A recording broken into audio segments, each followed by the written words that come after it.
Urgent message to politicians. If someone ever falls asleep during your work or school presentation, the best way to regain their attention is to grab them by the shoulders and yell, "Wake up!"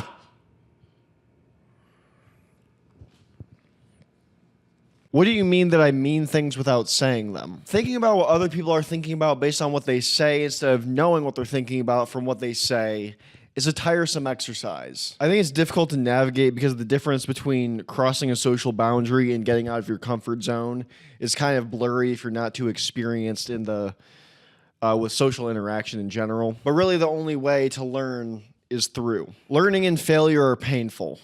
AOC shaking ass in Congress to get everyone's attention. AOC twerk tutorial. AOC throwing ass on Kai Cenat stream. AOC racing iShow speed.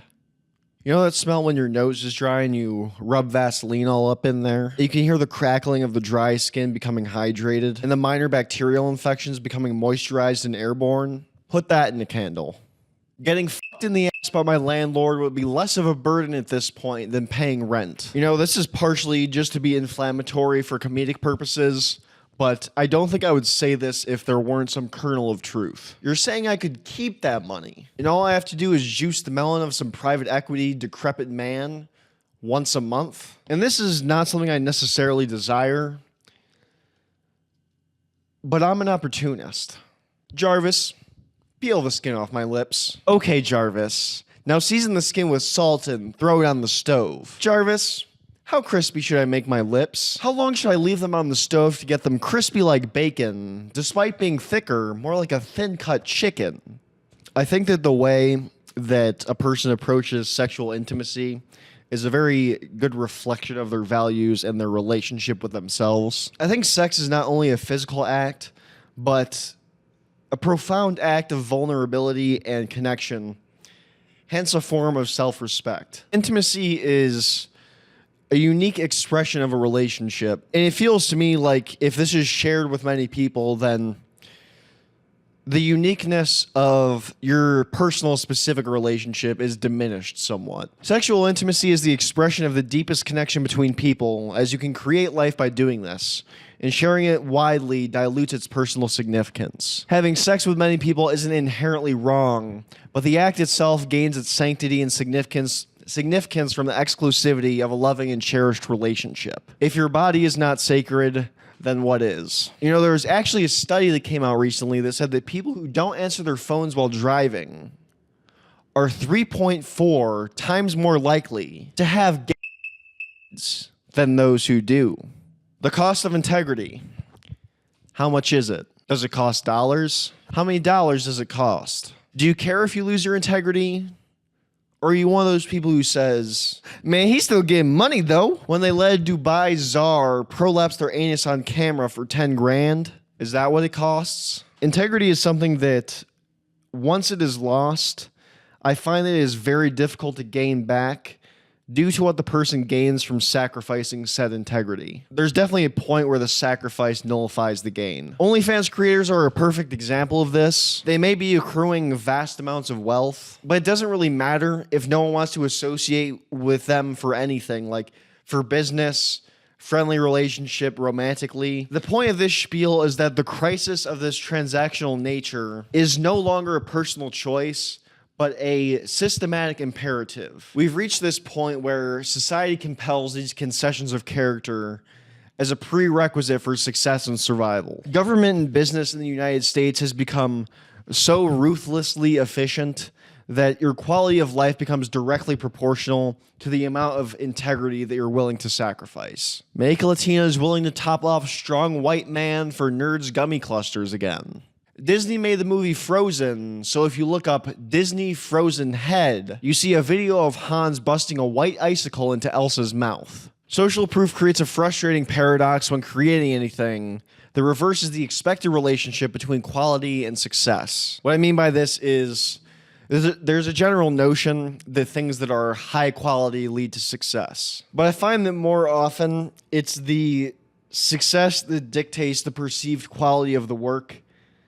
Basically to say that quality relies on the perception of the thing rather than the intrinsic value of the thing itself. Did that make any fucking sense? For example, the feedback upon working through setbacks or creating something that hasn't reached the target audience is quite negative and often dismissed as it just seems that you're selfishly wasting time on this thing that sucks or hasn't yielded results. However, when you achieve some level of success, you're suddenly praised for your dedication, creativity, and whatever else it may be. The product itself hasn't changed that much, but its social validation has, and hence its perceived importance. I dealt with this a lot during my social media endeavors and professional career, where I'm told of this thing that I'm spending time on, or where I'm told that this thing I'm spending time building or the genre of video I'm creating will never materialize into something meaningful. And while that's true most of the time,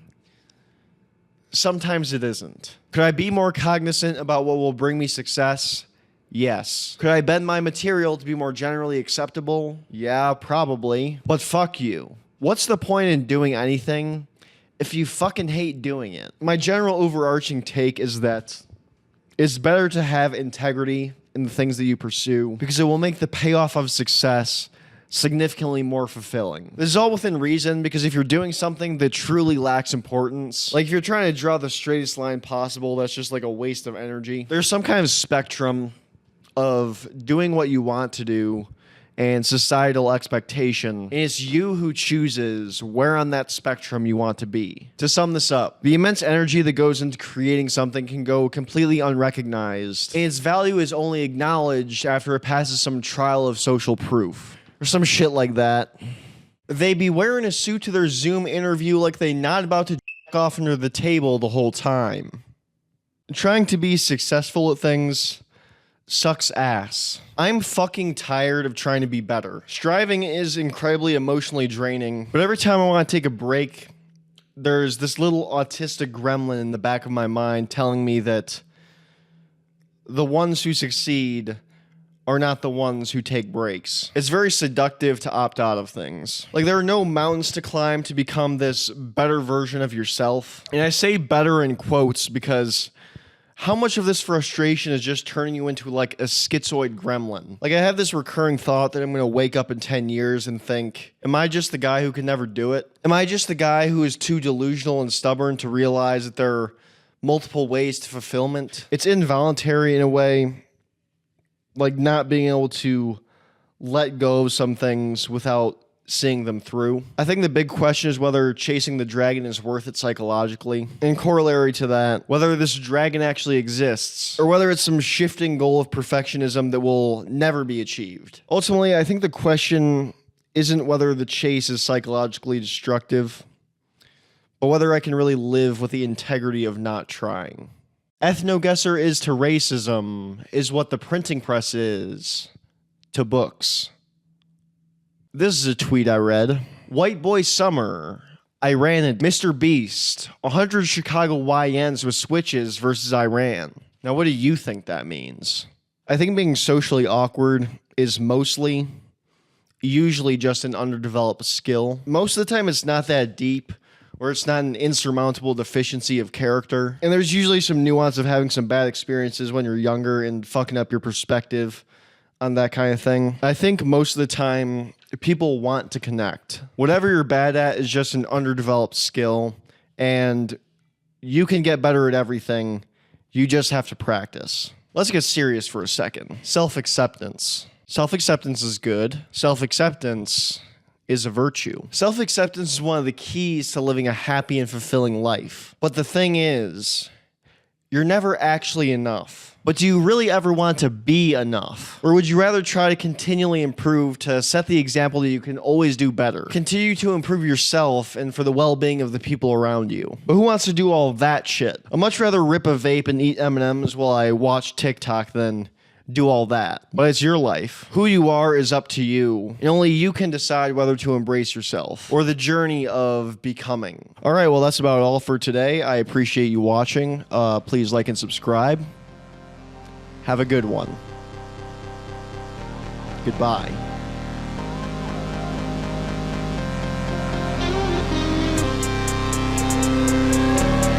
Tastes so sweet, and what we smell gasoline. My soul on you, getting everything I want, I'll do the best for me. Somebody, oh, hear me now. Wanna reach the top, I'm tryna paint a cloud. Sleeping on my talent, put 'em on a couch. Flying like a chopper, singing loud, don't bring me down. Valentino boots, spend like 2K on some heels. Making movies with your bitch, you can keep them fucking real. Ballin' out in Phoenix like my name was Bradley Beal. Pockets extra fat, cause you know I'm closing deals.